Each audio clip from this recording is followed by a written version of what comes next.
So namaste everyone.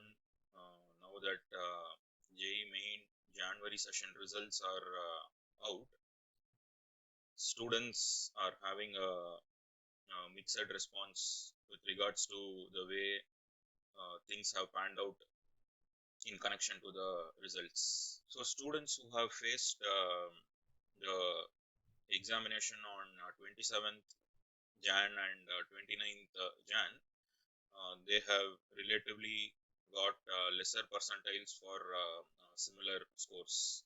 And surprisingly, there are even scenarios where for the very first time in the history of JEE main since NTA started conducting the examination, students who crossed 220 are still unable to breach that 99 percentile scores.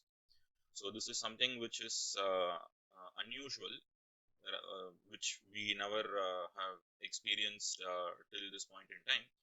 Now, without getting emotional about what surprises the results and scores have thrown at us, let us try to understand the system, whether the system has any inbuilt flaws.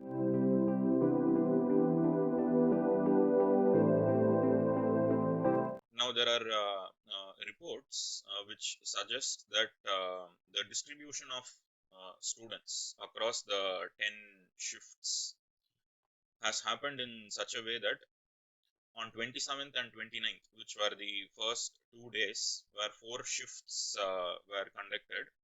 Now, in these 4 shifts, there are around 65 to 70 percentage of aspirants who have been put in that particular lot, and remaining around 30-40 percentage of aspirants have been put in the remaining 3 days of 6 shifts. So if this data is to be taken into consideration, and if this is what NTA has actually come up with, that you put around 70% of the students in 4 shifts and you put 30% of students in the remaining 6 shifts, what are the flaws in selecting students based on this kind of distribution? We'll try to understand that.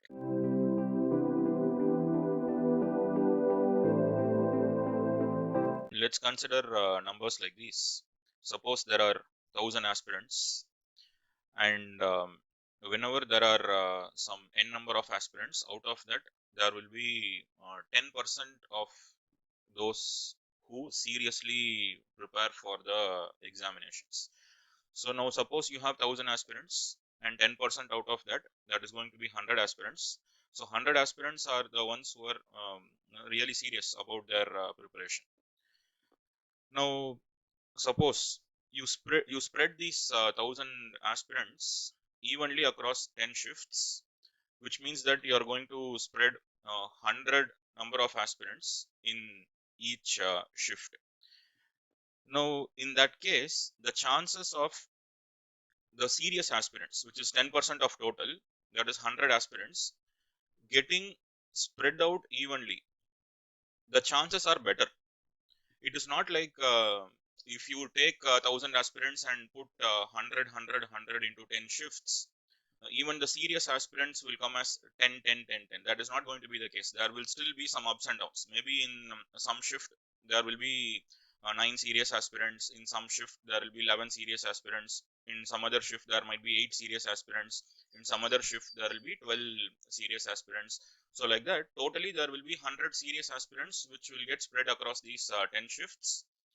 It is not going to spread across evenly, even if you spread the 1000 aspirants like across 10 shifts, 100 100 100, like that. If you spread it across the serious aspirants, they don't get divided equally even over there, but the chances of variations of serious aspirants across shifts, there the error will be less in comparison to, suppose say you take 1000 aspirants and spread them across like only 2 shifts, where you are going to give like suppose 700 aspirants in one shift and you are going to give 300 aspirants in another shift. Here it will not be like around 30 aspirants will go to 30 serious aspirants will go to second shift, and 70 serious aspirants will come to first shift. That will not happen. The errors here, when you are going to spread like 70% in one shift and 30% in another shift, the chances of having more number of serious aspirants in the first shift become higher. So you're not going to have more or less an even spread of serious aspirants. If that were the case, suppose say 70 serious aspirants come into this 700 lot and 30 serious aspirants go into 300 lot, then still it is a fair system. No, there is no issue in that. But when random allocation happens and you are going to spread unevenly, out of 1000 you are going to make 700 in one shift and 300 in another shift, then there becomes bigger variations. What has probably happened is in 27th Jan and 29th Jan, more number of serious aspirants got allocated on 27th and 29th. So that's the reason why the percentiles are pretty high. Scores for marks for percentiles, you need to get higher marks. And so even getting 220 doesn't fetch you 99 percentile. That is because more number of serious aspirants have been cluttered into the first 27th shift and 29th shift. So could this be a real mistake on NTA part? Well, that is something to be considered upon. That is something which can be discussed. So probably, what do you guys think? You can post it in the comments below. Based on that, future discussions can be taken into consideration. I can make certain more videos on this based on what inputs you are giving. If it is going to be an even shift, do you think if there is an even spread across shifts, do you think it is going to be better? Right. So based on that, I'll see you in another video.